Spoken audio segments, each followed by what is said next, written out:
ونستعينه ونستغفره ونؤمن به ونتوكل عليه ونعوذ بالله من شرور أنفسنا ومن سيئات أعمالنا على محمد وعلى آل محمد كما باركت على إبراهيم وعلى آل إبراهيم إنك حميد مجيد۔ قابل صد احترام بزرگوں، دوستوں، اہل محلہ، طلباء، الحمدللہ رمضان المبارک کا مہینہ چل رہا ہے اور اس کا دوسرا عشرہ جو مغفرت کا عشرہ ہے، جس کے متعلق پچھلے جمعہ میں ہم نے تفصیلی گفتگو کی تھی، وہ آج اختتام پذیر ہو جائے گا۔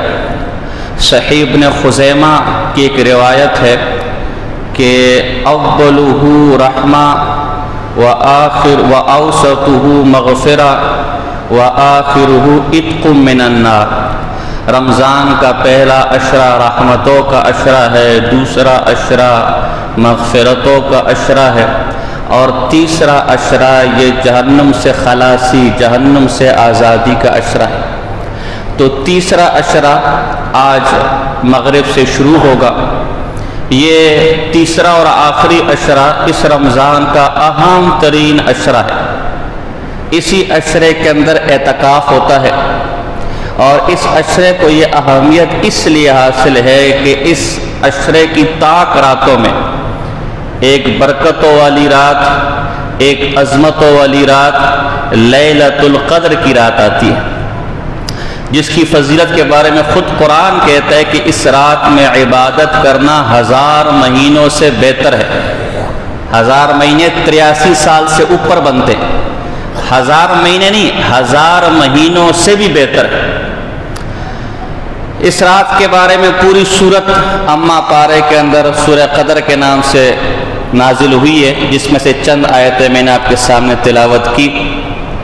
حدیث میں آتا ہے کہ یہ اس امت کی خصوصیات میں سے کہ انہیں یہ رات دی گئی ہے۔ تفسیر در منصور ہو گیا، تفسیر رازی ہو گیا، تفسیر ابن ابی حاتم ہو گیا، تفسیر ابن کثیر ہو گیا، اس طرح کی دیگر تفسیر کی کتابوں میں اس رات کے ملنے کی وجہ لکھی ہے کہ بنی اسرائیل میں ایک آدمی تھا، غالباً شمعون نام تھا اس کا۔ وہ پوری رات عبادت کرتا تھا، تہجد گزار تھا، اور دن میں جہاد کرتا تھا۔ 83 سال تک وہ پوری رات عبادت کرتا رہا اور دن میں اللہ کے دشمنوں سے جہاد کرتا رہا۔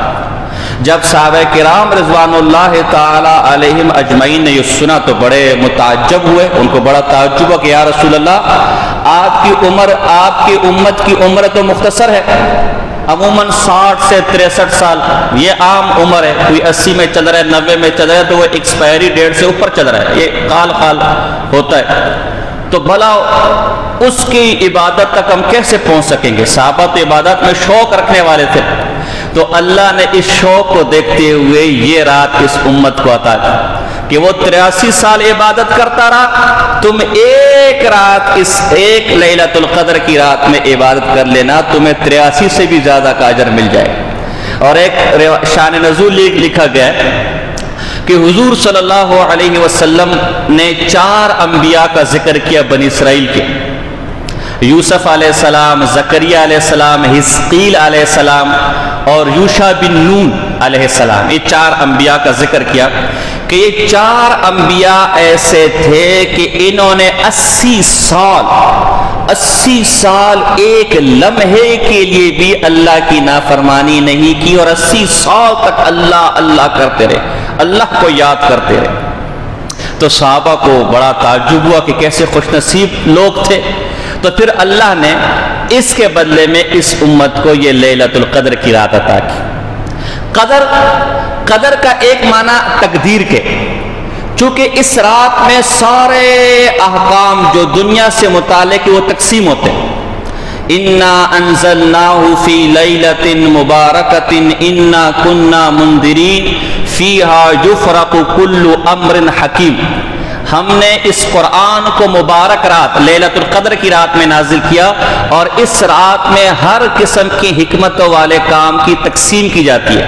چونکہ اس رات میں اللہ کی تقدیر کے متعلق معاملات طے ہوتے ہیں. بھائی اگلے سال تک کس نے جینا ہے؟ پچھلے رمضان میں کئی لوگ زندہ تھے، ہمارے درمیان موجود تھے، لیکن لیلۃ القدر والی رات ان کا فیصلہ ہو رہا تھا کہ اگلے سال زندہ نہیں رہیں گے. وہ آج ہمارے درمیان موجود نہیں ہے. کس نے اس سال حج کرنا ہے، کس کو اولاد دینا ہے، کس کو موت دینا ہے، کس کو زندگی دینا ہے، کس کو بیماری دینا ہے، کس کو تندرستی دینا ہے. ہمارے ہاں بعض لوگ کہتے ہیں کہ یہ چیزیں شب برات میں ہوتی ہیں. بعض علماء کے اقوال ملتے ہیں، لیکن صحیح یہ ہے کہ یہ رات لیلۃ القدر کی رات ہے جس میں سارے معاملات تقسیم ہوتے ہیں. بلکہ مفسر ابن کثیر نے تو اس کا بڑا سختی سے رد کیا ہے کہ یہ جو معاملات تقسیم ہوتے شب برات، اس کی فضیلت اپنی جگہ، لیکن یہ شب برات میں تقسیم نہیں ہوتے بلکہ لیلۃ القدر میں تقسیم ہوتے ہیں. تو قدر تقدیر سے، تو چونکہ تقدیر ان کے مطابق فرشتوں کو احکام دیے جاتے ہیں، تو اس لیے اس کو قدر لیلۃ القدر کہا جاتا ہے. لیل رات کو کہتے ہیں. اور ایک وجہ اس رات کو قدر کہنے کی یہ ہے کہ یہ لفظ قدر و منزلت سے، ہماری زبان میں کہتے ہیں نا کہ بھی فلاں کی بڑی قدر ہے میرے دل میں، میری نظر میں. تو چونکہ یہ رات بڑی قدر والی ہے، بڑی منزلت والی ہے، بڑی عظمتوں والی ہے، تبھی اس رات کو لیلۃ القدر کہا جاتا ہے. حضرت مفتی اعظم پاکستان مفتی شفیع صاحب رحمہ اللہ نے معارف القرآن کے اندر اس کی ایک وجہ یہ لکھی ہے کہ یہ رات ایسی قدر و منزلت والی ہے کہ گنہگار سے گنہگار آدمی، مردود سے مردود آدمی، اللہ کا باغی، نافرمان، بے نمازی، جھوٹ بولنے والا، غیبت کرنے والا، فراڈی، ڈاکے مارنے والا، زانی، اگر وہ بھی اس رات عبادت کر لے تو ایسا بدبخت بھی اللہ کے ہاں قدر و منزلت والا ہو جاتا ہے. اس لیے اسے لیلۃ القدر کہتے ہیں. آدمی کی قدر و منزلت بڑھانے والی رات، تو یہ لیلۃ القدر کی رات ہے. اس رات کے بارے میں پہلے نبی اکرم صلی اللہ علیہ وسلم کو یہ رات بتلائی گئی تھی کہ رات کون سی رات ہے، رمضان میں کون سے رمضان میں یہ رات آتی ہے. حضور علیہ السلام بڑی خوشی خوشی باہر نکلے کہ اپنے امتیوں کو بتائے کہ بھئی یہ رات فلاں رات ہے، اس رات میں خوب جم کر عبادت کرنا. لیکن احادیث میں آتے ہیں، صحیح احادیث ہے کہ جب باہر نکلے تو دو لوگ آپس میں لڑ رہے تھے. ان کی لڑائی کی نحوست سے حضور علیہ السلام کے ذہن سے اس رات کی تعیین اٹھا لی گئی. دو آدمیوں میں لڑنا اتنی نحوست کا سبب ہے، اتنی اللہ کی ناراضگی کا سبب ہے کہ ایسے مبارک دن کی تعیین اٹھا لی گئی تھی. اس سے تو حدیث میں آتے ہیں نا، المسلم من سلم المسلمون من لسانہ و یدہ. ہم تو مسلمانوں سے سمجھتے ہیں جس کی بہترین داڑھی ہو، اچھی بات ہے، علامت ہے مسلمان ہونے کی، جس کی پگڑی ہو، سفید جبہ ہو، ہر وقت مسجد میں اللہ اللہ کرتا ہو، ہر وقت اللہ کو سجدے کرتا ہو، ہر وقت اللہ کی یاد میں ہو، نیک باتیں کرتا رہو، یہ ساری مسلمانے کی علامہ ہے. اچھی بات ہے، مسلمان میں ہونی چاہیے. لیکن رسول اللہ صلی اللہ علیہ وسلم نے مسلمان کی جو علامت بتلائی ہے جس سے ہم غافل ہیں، وہ یہ ہے کہ مسلمان وہ ہوگا جس کی زبان سے بھی دوسرا مسلمان محفوظ ہوگا، اس کے ہاتھ سے بھی دوسرا مسلمان محفوظ ہوگا. ہم یہاں تو اللہ کو سجدے کریں گے، تہجد گزار ہوں گے، بہترین داڑھی ہوگی، بہترین جبہ ہوگا، لیکن باہر نکل کے گالیاں دے رہے ہوں گے، باہر نکل کے مسلمان کا گریبان پکڑیں گے. یہ ٹھیک ہے، محلے والوں کے ہاں تو حاجی صاحب ہوگا، محلے والوں کے ہاں تو مولوی صاحب ہوگا، محلے والے کا تو صوفی صاحب ہوگا، لیکن شریعت کی روح سے یہ کامل مومن نہیں ہے، یہ کامل مسلمان نہیں ہے. مسلمان تو وہ تھا کہ جس کا پڑوسی اس سے خوش ہو، اس کی اعزاز سے وہ محفوظ ہو، کہ جس کا دوست اس کی اعزاز سے محفوظ ہو. مسلمان تو یہ. بہرحال میں اس طرف نہیں جاتا. تو اس رات کی تعیین اٹھا لی. اب حضور علیہ السلام نے فرمایا التمسوا اشر الاواخر من رمضان. یہ رات تو کون سی رات ہے یہ تو مجھے میرے ذہن سے نکال دی گئی ہے، لیکن اس رات کو آخری عشرے کی طاق راتوں میں، بعض روایتوں میں وطرن کے الفاظ ہے طاق راتوں میں، اور بعض روایتوں میں تو صراحت ہے کہ 21، 23، 25، 27 اور 29 یہ 5 راتیں ہیں. ان 5 راتوں میں تلاش کرو. کوئی ایک سی رات یہ لیلۃ القدر کی رات ہے، کوئی ایک سی رات یہ عظمتوں والی رات ہے. علماء نے اس رات کی تعیین اٹھانے کی وجہ یہ لکھی ہے کہ یہ رات بتلائی کیوں نہیں کی. چلو حضور کے ذہن سے نکل گیا، اللہ بعد میں بتا دیتا. اس کی وجہ یہ ہے کہ دیکھو، ایک چیز کا ثواب جب زیادہ ہوتا ہے، ایک چیز کی عظمت جب زیادہ ہوتی ہے، وہاں کوئی کام کرنا جب زیادہ ثواب کا باعث ہوتا ہے تو گناہ کرنا بھی بڑا ہوتا ہے. دیکھو نا، ایک گناہ آپ بار کر رہے ہیں وہ بھی گناہ ہے، لیکن وہی گناہ آپ معاذاللہ مسجد کے اندر کریں گے تو اس سے بڑا ہو جائے کہ نہیں ہو جائے گا؟ اس لیے کہ باہر کے مقابلے میں مسجد عظمتوں والی ہے، اور پھر وہ گناہ معاذاللہ مسجد نبی کے اندر یا بیت اللہ میں کریں گے تو اس مسجد میں جو گناہ ہو رہا ہے اس سے اس کا درجہ بڑا ہو جائے کہ نہیں ہو جائے گا؟ اس لیے کہ وہ مسجد اس مسجد سے افضل ہے۔ ایک ہے میں آپ کو تھپڑ ماروں اور ایک ہے کہ صدر وزیر اعظم کو تھپڑ مار دوں، دونوں میں فرق ہے کہ نہیں؟ اس لیے کہ صدر وزیر اعظم کا درجہ اونچا ہے۔ تو یہ رات عظمتوں والی رات ہے، اگر ہمیں معلوم ہوتا کہ یہ فلاں رات ہے پھر بھی اس میں گناہ کرتے تو اللہ کے غضب کو دعوت دیتے، اللہ کے عذاب کو دعوت دیتے، لیکن اللہ نے ہم پر شفقت فرمائی کہ اس رات کی تعین ہم سے چھپا لی۔ اور ایک حکمت یہ لکھی گئی ہے کہ جب یہ رات ہمیں معلوم نہیں ہے لیکن اتنا معلوم ہے کہ آخری عشرے کے اندر کوئی رات ہوگی تو انسان اس میں خوب جدوجہد کرے گا، ہو سکتا ہے 21 کی رات ہو سکتا ہے کہ 23 کی رات ہو سکتا ہے کہ 25 کی رات ہو، تو جتنی زیادہ جدوجہد کرے گا، جتنی زیادہ کوشش کرے گا، ثواب بھی اتنا زیادہ ملے گا، ثواب بھی اتنا زیادہ ہوگا۔ تو یہ آخری عشرے کی جو طاق راتیں ہیں، ان طاق راتوں کے اندر لیلۃ القدر کی رات ہے۔ اس کی عظمت کیا ہے بتانے کی ضرورت نہیں ہے، پوری سورت اللہ نے اس کی عظمتوں پر نازل کیے کہ اس میں عبادت کرنا 1000 مہینوں کی عبادت سے افضل ہے۔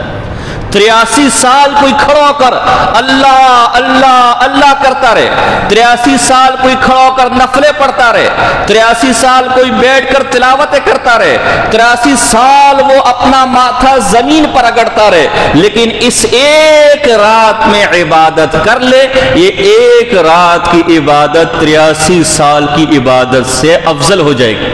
تو اندازہ لگا جو ہر سال اس میں بات کرتا ہوگا اس کی عظمتوں کا، اس کے ثواب کو، اس کو تو کروڑوں اربوں مہینوں اور سالوں کے ثواب اس رات میں ملے گا۔ اللہ اکبر۔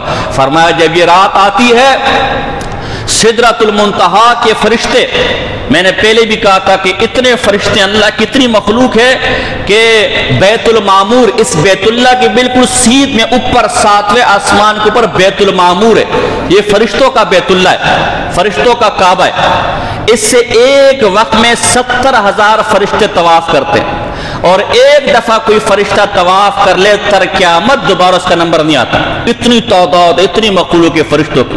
تو جب لیلۃ القدر کی رات ہوتی ہے یہ فرشتے آسمانوں سے زمین کی طرف اترتے ہیں، زمین کی طرف آتے ہیں۔ جبرائیل علیہ السلام کے ہاتھ میں ایک جھنڈا ہوتا ہے اور یہ زمین کے اوپر آتے ہیں، اور کوئی گھر ایسا نہیں، کوئی مسجد ایسی نہیں، کوئی گلی ایسی نہیں، کوئی نکڑ ایسا نہیں، کوئی پہاڑ ایسا نہیں، کوئی روڈ ایسا نہیں جہاں فرشتے کھڑے نہیں ہوتے۔ وہ کوئی رکوع میں کھڑا ہے، کوئی سجدے میں ہے وہ فرشتہ اور دعائیں مانگ رہا ہے، اے اللہ اس رات جو مومن عبادت کر رہا ہے، اے اللہ اس رات جو مومن تجھے یاد کر رہے تو اس کی مغفرت فرما دے، تو اسے معاف فرما دے۔ یصلون علی کل عبد قائم او قائد یذکر اللہ، وہ فرشتے ہر اس شخص پر رحمتیں بیچتے ہیں، ہر اس شخص پر برکتیں اس رات بیچتے ہیں جو شخص قیام کے اندر کھڑے ہو کر یا اللہ کا ذکر کر رہا ہو، اللہ کو یاد کر رہا ہو، یا بیٹھ کر اللہ کو یاد کرو، اس پر وہ رحمتیں، اس پر وہ برکتیں بھیج رہے ہوتے ہیں۔ اور حدیث میں آتا ہے لا، جبرائیل کیا کرتا ہے، لا یدعو احد من المؤمنین الا صافحہ، کوئی ایسا مومن نہیں ہوتا جس سے جبرائیل اس رات ہاتھ نہیں ملاتے، مصافحہ نہیں کرتے۔ اللہ اکبر۔ امام رازی نے بات لکھی ہے، مصافحہ نہیں کرتے۔ مصافحہ کہتے ہیں جبرائیل ہر مومن سے جو اس رات عبادت کر رہا ہوتا ہے۔ وعلامت ذالک، کا اس کی علامت کیا کہ جبرائیل نے میرے سے مصافحہ کیا، اس کی علامت ہے اقشعر جلدہ ورق قلبہ ودمعت عیناہ۔ اس رات جب جبرائیل مصافحہ کرتا ہے، ہاتھ ملاتا ہے اس لیلۃ القدر کی رات میں عبادت کرنے والے کا، اس کے اوپر جھرجھری سی طاری ہو جاتی ہے۔ ایک اتنا بازوں کا جھرجھری سی طاری ہو جاتا ہے، ہم کہتے ہیں جسم چنٹی چنٹی ہو گیا، جھرجھری سے طاری ہو جاتی ہے، اور دل نرم ہو جاتا ہے، دل نرم ہو جاتا ہے، اور آنکھوں سے آنسو بہنے شروع ہو جاتے، تو سمجھ لینا کہ جبرائیل مصافحہ کر کے گیا۔ کیسی برکتوں والی رات ہے۔ بخاری کی حدیث ہے من قام لیلۃ القدر، ابو ہریرہ رضی اللہ عنہ سے روایت ہے، ابھی خطبے میں میں نے سنائی، من قام لیلۃ القدر غفر له ما تقدم من ذنب ما تاخر، جو اس لیلۃ القدر کی رات کھڑا ہو کر عبادت کرے اللہ اس کے اگلے پچھلے سارے گناہ معاف کر دیتا ہے، سب گناہ مٹ جاتے ہیں اس کی، اللہ کی رحمت جوش کرتی ہے اس رات میں، اور اللہ کی طرف سے یہ اعلان ہوتا ہے کوئی استغفار طلب کرنے والا، ہے کوئی مغفرت طلب کرنے والا کہ میں اس کی مغفرت کروں، ہے کوئی میرے بندوں میں سے کوئی حاجت طلب کرنے والا، اس کی کوئی ضرورت ہے، اس کی کوئی پریشانی ہے، بے اولاد ہے اولاد طلب کرنا چاہتا ہے، مال کاروبار میں تنگی ہے مال کاروبار طلب کرنا چاہتا ہے، گھر میں پریشانیاں ہیں پریشانیاں دور کرنا چاہتا ہے، بیمار ہے صحت یابی چاہتا ہے، کوئی ہے مجھ سے مانگنے والا، کوئی ہے مجھ سے حاجت طلب کرنے والا کہ میں اس کی حاجت کو پورا کروں۔ فرمایا اس رات اللہ ہر مومن کی مغفرت کر دیتا ہے سوائے 4 آدمیوں کی، سوائے 4، ان بدبختوں کی اس رات بھی مغفرت نہیں ہوتی، مدمن خمر، شراب نوش، شراب پینے والا بدبخت، آقل لوالدیہ، ماں باپ کا نافرمان، اے نوجوانوں ماں باپ کی نافرمانی کرنے والا، جا بیٹا ٹنڈے لے کر آ جا مارکیٹ سے، جا بیٹا تربوز لے کر آ جا، اف اماں تجھے میں ہی ملوں، تجھے میں ہی نظر آتا ہوں، کیا ہے ایک تو تک، بیٹا وقت پر گھر آ جایا کر، ابا تیرا دماغ خراب ہے میں بڑا ہو گیا ہوں، ابا تیرا دماغ خراب ہے میں تو دوستوں کے ساتھ ہوں، ایسا بدبخت جو ماں باپ کا نافرمان ہے ایسی رات بھی اس کی مغفرت نہیں ہوتی۔ 2 اور نمبر 3 قاطع رحمن، تیسرا وہ شخص، وہ بدبخت، وہ منحوس، وہ پلید شخص کہ جس کی اس رات بھی عبادت نہیں ہوتی، بڑے بڑے گنہگار کو اس رات اللہ معاف کر دیتا ہے، لیکن تیسرا وہ بدبخت شخص ہے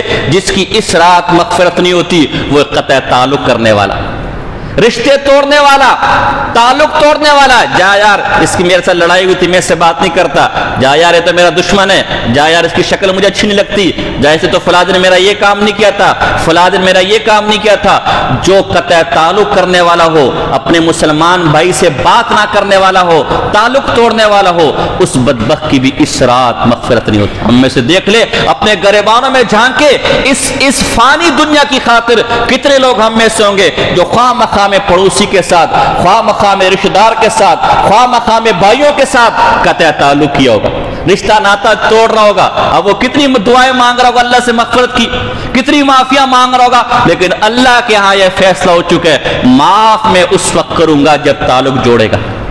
تو اس لیے، اور چوتھا آدمی وہ ہے مشاحن، کینہ پرور، دوسروں کے دلوں میں کینہ رکھنے والا، وہ اس کو دیکھو اس کے پاس پیسہ کہاں سے آ جاتا ہے، یہ اتنا بنٹھن کے کہاں سے، اس کی تو شکل ہی مجھے بری لگتی ہے، تو اس لیے خواہ مخواہ میں اپنے روزے ضائع مت کرو، اپنی عبادتیں ضائع مت کرو، اپنی تلاوتیں ضائع مت کرو، اپنی دعائیں رائے گاہ مت لے کر جایا کرو۔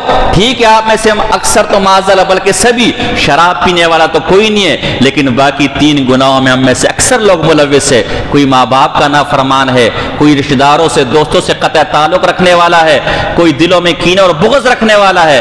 اگر ایسا کوئی ہے ختم کر دے اس چیز کو، تاکہ اس مغفرت کے مہینے میں جو رکاوٹ ہے آپ کی مغفرت میں، جو رکاوٹ ہے آپ کی مشکلات دور ہونے میں، جو رکاوٹ ہے آپ کی مصیبتیں دور ہونے میں، وہ رکاوٹ اور مصیبت دور ہو جائے۔ تو اس لیے یہ لیلۃ القدر اس آخری عشرے کی رات ہے۔ آخری بات، 1-2 باتیں میں کرتا ہوں۔ ہمارے ہاں یہ تصور ہے کہ شاید پوری رات عبادت کریں گے تب ثواب ملے گا۔ پیکج دے رہا ہوں، پیکج مدیر بھائی، پیکج ہے، بوڑھے بوڑھے بیٹھے ہوئے نا، ہم تو بیمار ہیں، کھانستے رہتے، پوری رات کیسے جاگ سکتے، تو یہ پیکج ہے۔ پوری رات اگر عبادت کر سکتے پھر تو سونے پر سوا گئے، پھر تو وارے نیارے، لیکن جتنی دیر آپ سے عبادت ہو سکے، جتنی دیر، جتنی 10 بجے تک بیٹھ کر تلاوت کر سکتے، 9 بجے تک بیٹھ کر سکتے، 11 بجے تک بیٹھ کر سکتے، یہ کرے، اللہ کی رحمت سے امید ہے کہ آپ کو لیلۃ القدر کا ثواب مل جائے گا۔ دلیل سعید ابن مسیب رضی اللہ، بہت بڑے تابعی ہیں، رحمہ اللہ، فرماتے ہیں من شہد المغرب والعشاء فقد اخذ حظه من لیلۃ القدر۔ اے خدا کے بندو، جو اس رات صرف مغرب اور عشاء میں جماعت کے ساتھ حاضر ہو گیا تو اس نے بھی لیلۃ القدر کی فضیلت پا لی۔ وہ بھی لیلۃ القدر کو پانے والا ہو گیا. اور ایک روایت میں تو سراتن ہے من صلی العشاء الاخیرہ فی جماعت فی رمضان فقد ادرک لیلۃ القدر.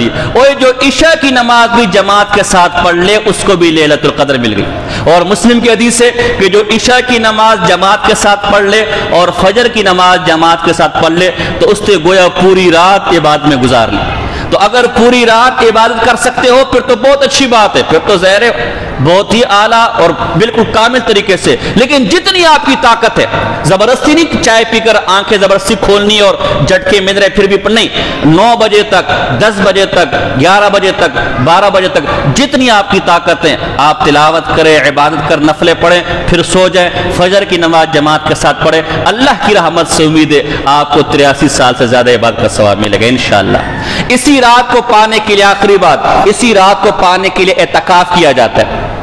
تو اعتکاف جس کو اللہ توفیق دے ضرور اعتکاف کرے. مانے اعتکافا ابتغاء وجہ اللہ, جو اللہ کی رضا کے لیے اعتکاف کرے. جعل اللہ بینہ و بین النار 3 خنادقا, اللہ اس اعتکاف کرنے والے اور جہنم کے درمیان 3 خندقوں کا فاصلہ کر دے گا.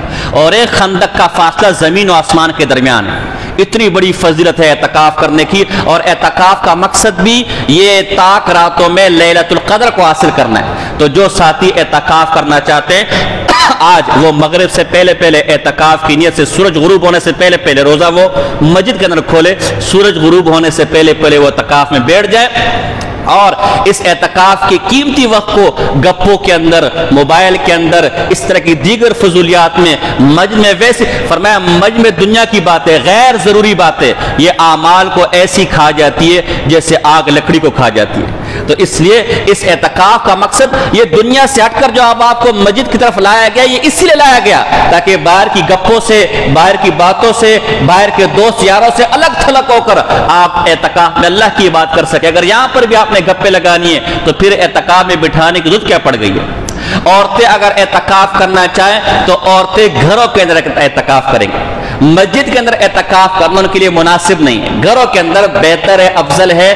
نبی اکرم ان کے لیے گھر ہی مسجد کے حکم میں, ویسے تو اعتکاف کے لیے مسجد شرط ہے اور روزہ شرط ہے, تو ان کے لیے گھر ہی مسجد کے حکم میں. نبی اکرم صلی اللہ علیہ وسلم کی روایت ہے, مسند امام احمد بن حنبل کے اندر یہ روایت موجود ہے, ہمارے پاس اوپر لائبریری میں موجود ہے کتاب, خیر مساجد النساء قعر بیوتہن, عورتوں کی سب سے بہترین مسجد ان کے گھر کے اندر جو کال کھوٹری ہو, جو بالکل الگ کونے پہ جو کمرہ ہو جہاں عام طور پر لوگ آتے جاتے نہ ہو, وہ ان کی سب سے بہتر مسجد ہے.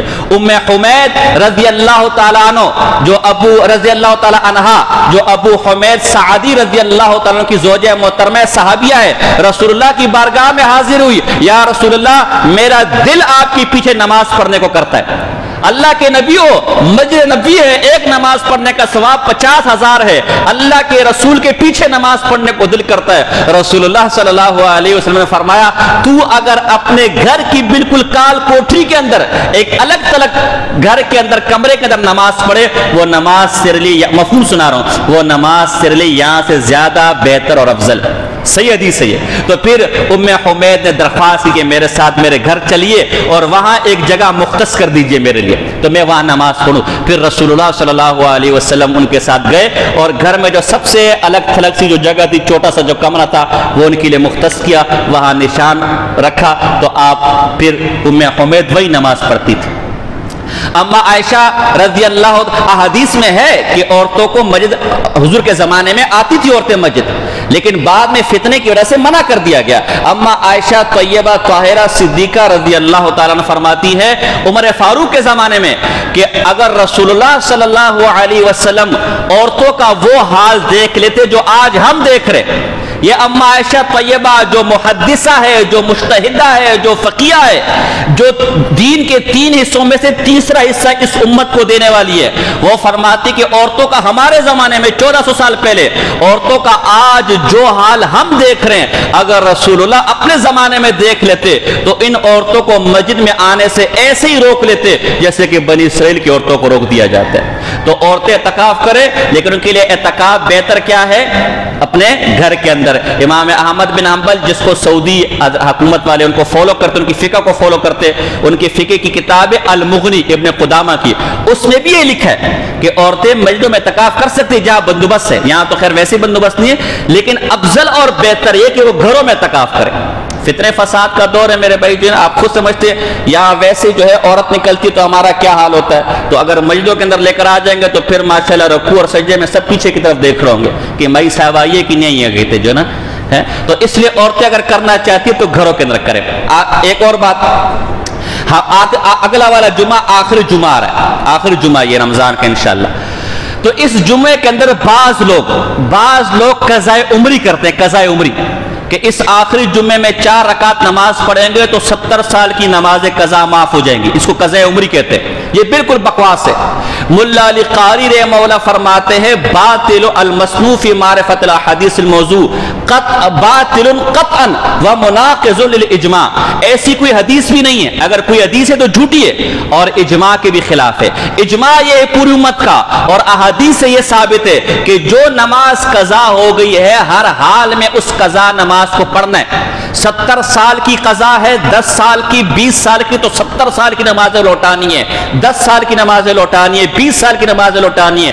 قضاء عمری کے نام سے کوئی نماز، کوئی حدیث شریعت کے اندر نہیں ہے۔ مولانا مرزا خان صاحب بریلی صاحب، جو ہمارے بریلی بھائیوں بریلی مسلک کے بہت بڑے عالم شمار کیے جاتے ہیں، ان کی فتاوی رضویہ قدیم جلد نمبر 3 ہمارے پاس موجود ہے، وہ بھی اس کے اندر لکھتے ہیں کہ قضاء عمری کے نام سے جو ہمارے یہاں یہ رواج چل پڑا ہے کہ آخری جمعہ میں 4 رکعت پڑھتے ہیں فرض کی نیت سے، اور یہ تصور کرتے ہیں کہ 70 سال کی نمازیں معاف ہو گئی ہے، یہ بالکل بدعت ہے، بالکل ناجائز ہے، شریعت میں سے کوئی تصور نہیں ہے۔ لوگ کیا کہتے ہیں جی حدیث میں آتے ہیں کہ ایک فرض نماز پڑھنے کا ثواب 70 نمازیں پڑھنے کا ہے، تو ایک اگر میں قضا کروں گا تو 70 سال، تو آپ نے اگر کسی سے قرضہ لیا ہو 70,000 روپے اور رمضان میں اس کو 1 روپے دے دو کہ 70 پورے ہو گئے، وہ مانے گا؟